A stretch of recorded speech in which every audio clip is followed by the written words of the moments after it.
In this module, we're going to look at various tools and features that you have to control your worksheets and workbooks more effectively. And the first tool we're going to look at is the fill handle. This is one of the most useful features in Excel and will save you hours and hours of time. If you look very carefully, when you click on any cell in Excel, you'll notice at the bottom right there's a small little dark box.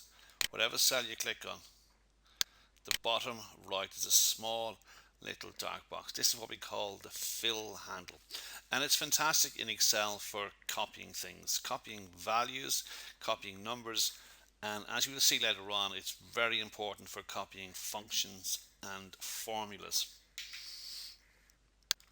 I type in 50. Now if I want to repeat that value, I don't have to type it again and again. I can just get my cursor onto the fill handle. Now it's very important you get that shape, not the movement shape or that shape. You must get the thin cross-like shape. When you have that, then you can simply drag down and it will replicate the value for you. It will replicate the value for you. Note that if I type it here,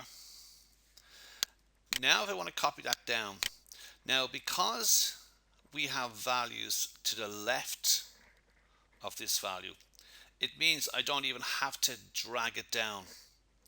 If I want to replicate 50 down to be the same length as the values here, all I have to do again is get my cursor, get the thin cross-like shape and double click, and it will replicate the values down to match the values on the left hand side. I could type in a piece of text, and with the fill handle I can drag it down and it will replicate that value. Now the fill handle has its own IntelliSense. It has its own way of doing things, which we'll see later on when we show how it has its own way of copying functions and formulas. But also, for example, if I type in Monday, if I use the fill handle on this now you would imagine that the fill handle will just replicate Monday, but it thinks maybe you don't want to do that, so if we drag it down, it just does the days of the week for you. If I type in January or even Jan and I use the fill handle, thin cross-like shape, and drag down, it'll think I want to do the months of the year. So it has its own IntelliSense. It tries to predict what you want to do. Now there might be occasions, there will be occasions when you actually do want to copy Monday down, and you can still do that with the fill handle. But this time, get your cursor onto the fill handle, get that shape. But this time, hold down the Control key, and we can just drag down. Hold down the Control key, and we can drag down, and it will drag itself down like that. And it's going to, if I do Control Shift and down, just to highlight that range of values. If I typed in 5 here, and if I typed in 1 here, and if I typed in 2 here. Now if I highlight both of these cells and I use the fill handle, it will recognize the mathematical sequence involved and it will replicate that sequence for us. So it's a handy way for numbering things from 1 to 100, 1 to 1000. Notice also if I type in Monday and I use the fill handle to drag it down, when I do so, down here we have the auto fill options, and if I hit the little arrow here, I can then have further options there. For example, I can fill in without the formatting. With the formatting, I can actually just fill in days or weekdays. So I have various options available to me in terms of the pattern that I want to copy down. We will be looking at the fill handle in more detail when we look at the module on relative and absolute reference, because we want to see there how it copies functions and formulas down. Now, on the let's on our screen here at the moment, we have a basic list in Excel of company, and they're keeping just track of the orders that have been placed with them. Um, but as you can see, if I want to see the whole table, I've got to scroll down. Now, when I'm down here, for example, it's difficult. I can't see the headings. I don't know what the headings are, which is a bit of a nuisance. And the more I scroll down, the less I'll be able to see my headings. Likewise, if I had, say, a lot more headings than I have at the moment. Let's say I had a headings over here. Then if I have a value here, I can see clearly what, I would like the situation that no matter where I am, no matter what record I'm looking at down here, I always want to be able to clearly see the headings of my table. So in Excel, we can freeze a row, or as we say, we can also freeze a column. So how do I freeze, for example, row 1, so that it's always visible to me? Well, to do that, I simply go here, the View tab, and we go to Freeze Panes, and a little arrow here. Now, because my first row, the row I want to freeze is the first row, I can simply go Freeze Top Row. Click on that. You'll notice a line going across horizontally here. Basically what that is saying is that everything above that line is frozen. I can now scroll down, and no matter how far I've scrolled down, I'm able to see the headings of my data. No matter how far I scroll down, these headings are always visible. If I want to undo that, I can go Freeze Panes and unfreeze. Now let's imagine that it wasn't row 1, so I'm going to highlight a few rows, and I'm going to just insert a few rows in here. So in this case here, our table is starting on row 5, so I want to freeze row 5. Well, to do that, I'm going to click underneath row 5 in the A column, and I'm going to go to View, and I'm going to go Freeze Panes. Okay, so I'm going to click underneath the row that I want to freeze in the A column, and the little line there going across, basically everything above this line now will be frozen, and I can scroll down, and no matter how far I scroll down, I'm always going to be able to see my headings. I can undo that. Undo. Now, it might be a case where not only do I want to freeze the row, but maybe also I'd like to freeze a column. Maybe I'd like to freeze the column A so that I can see the counties that the sales went to. So I want to freeze this row and this column. And the key here is, if you like, is to click in the intersecting cell between the row and the column. This is the intersecting cell. It's like an upside down L shape. Click in here. We go to Freeze Panes, Freeze Panes. Now the line going across here, and now you've got a line going down. It means that no matter how far you scroll down your worksheet, you're always going to be able to see the headings.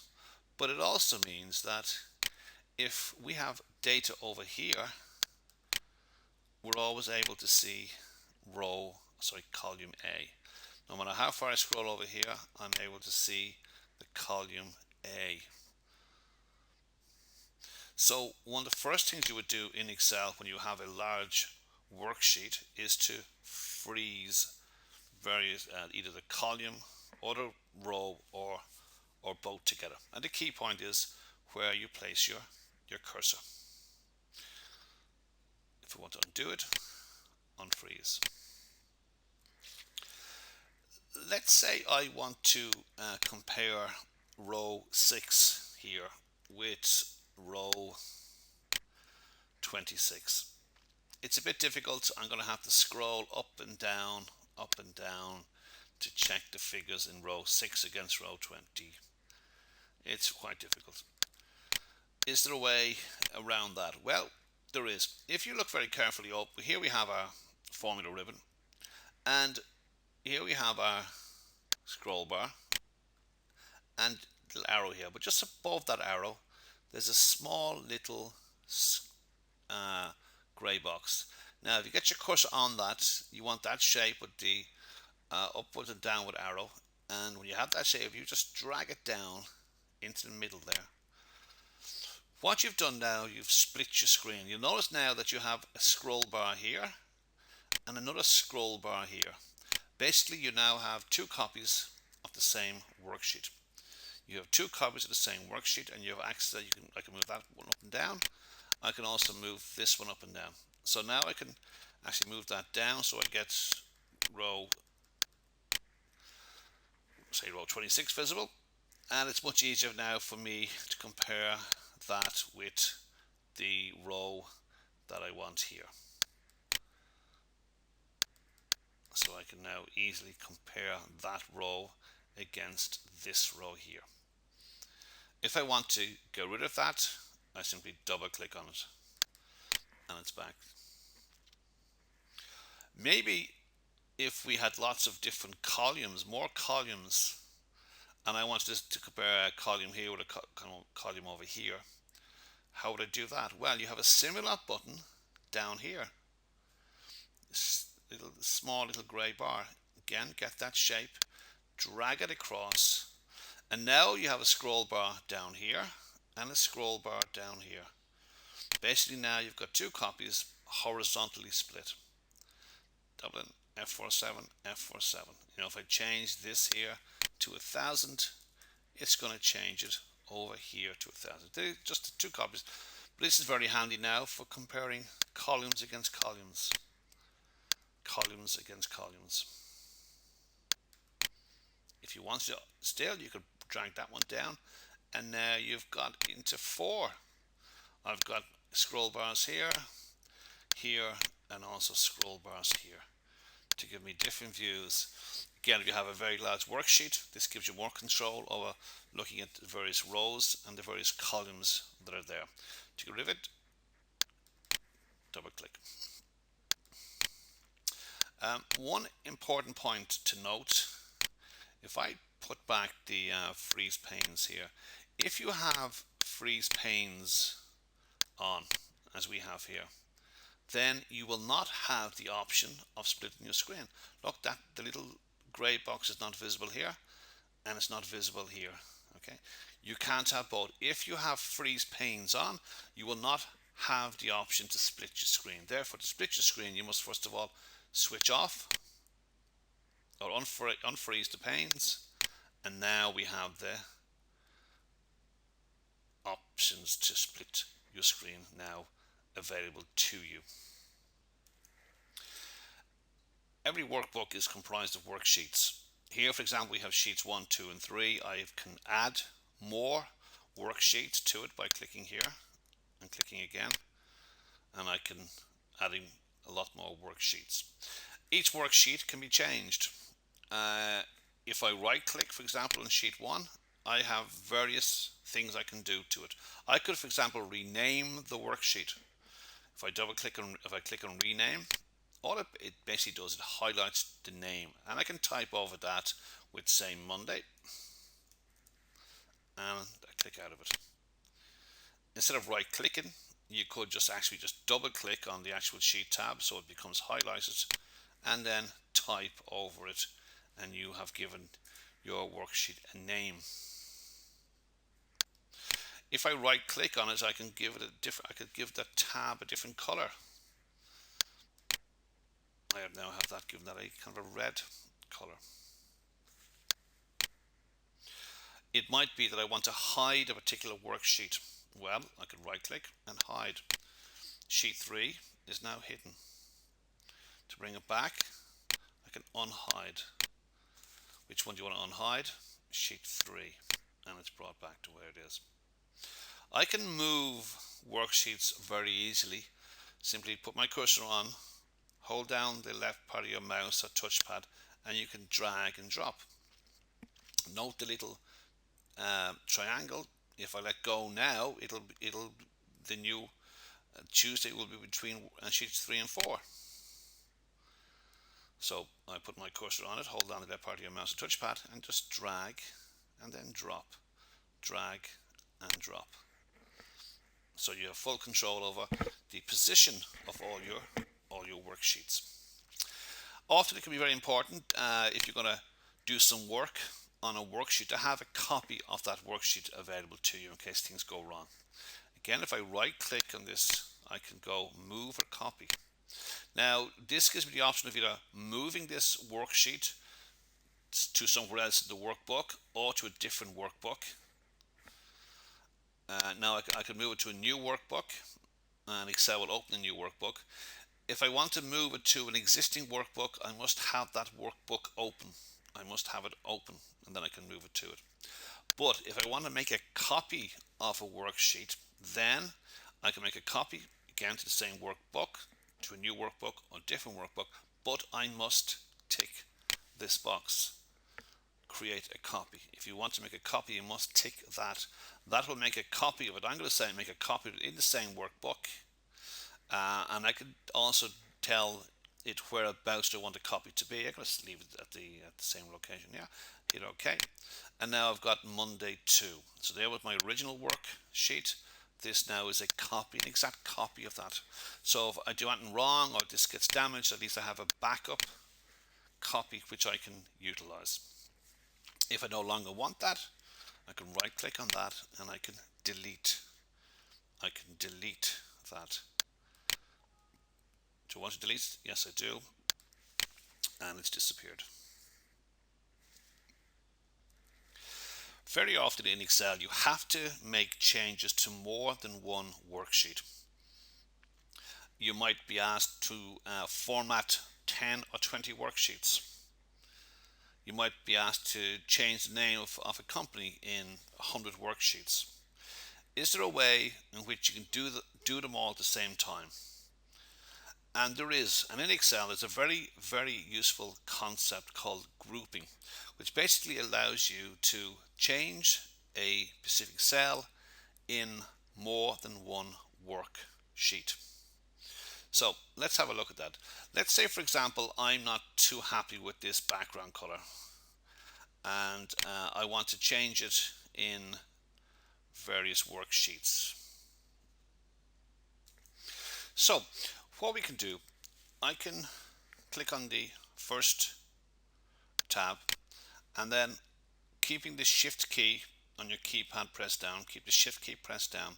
I'm not going to drag, I'm simply going to move my cursor, and I'm going to click now, keeping the shift key pressed down. I'm going to click on sheet 4 tab, and now we can let go of the shift key. Basically now we now have a group of cells. You'll notice that the colors have all become white, and up at the top you'll see that it says the name of the worksheet, square bracket group, square bracket group. Basically what was one is now many. Whatever I do to a specific cell in any of these worksheets will be replicated on the corresponding cell in the other worksheets. So if I highlight these cells here, if I make a change to these cells here in A5 to F5 of the Monday worksheet, that change we replicate in those cells in sheets 2, 3 and 4. So let's change a different color, and we'll say we'll go for a red color. Now if I go to sheet 2, it's changed to red. If I go to sheet 3 and I go to sheet 4, it's changed. Here we have the figures in the euro. Let's see if we have to change all these figures into the US dollar, and I want to change them all in sheets 3, 4, in sheets 3, 2 and the Monday worksheet. And I do know, by the way, that it's the same table, the size is the same in all the different worksheets. I want to make it again a group, so I want to 4, 3, 2 and Monday. So I want to group that together. So I'm going to click on here, hold down the shift key, and I'm going to click on Monday. They've all become a white color, and the title now will say the name of your workbook, square bracket group. I'm going to highlight these cells here and highlight them all, and then we're going to go here to currency, more, and we go to and we'll click down for the dollar.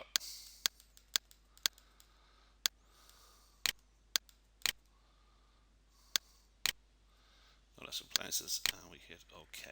US dollar, and we'll go to sheet 3 and sheet 4 and the Monday, the US dollar. Now, this is a very, very handy, very powerful tool, but it's vitally important that when you're finished using it, that you switch it off. Because if you don't switch it off and you make a change in one cell, it will change all the other cells without giving you a warning. Now, to switch it off, there's various ways you can do to switch it off. If you right click on one of the sheet tabs when it's grouped, you'll have the option ungroup, and you can just click the ungroup and it'll ungroup itself. If I group, say, if I click on Monday here and I group, hold on the shift key and say group to sheet 3. Now my group is Monday, sheet 2, sheet 3. Another way for me to ungroup that is to click on a tab outside it. If I click on sheet 4 tab, that will ungroup it. I know it's ungrouped now because they've gone back to the kind of a bluey color, and the title up on the top here will not have square brackets. It's now ungrouped. It's a fantastic tool to change formatting, to input formulas on more than one worksheet if they have the same measurement. The other thing that's useful is sometimes you might want to group non-adjacent worksheets. Maybe I want my group of worksheets to be Monday here, and maybe sheet 3, and maybe sheet 7 here. So to group non-adjacent worksheets, we'll click on the first one, but this time hold down the control key. Click on the next one you want, and the next one you want. And that's my new group. My new group now is Monday, 3 and 7. So by holding down the control key, you can create a group of non-adjacent worksheets.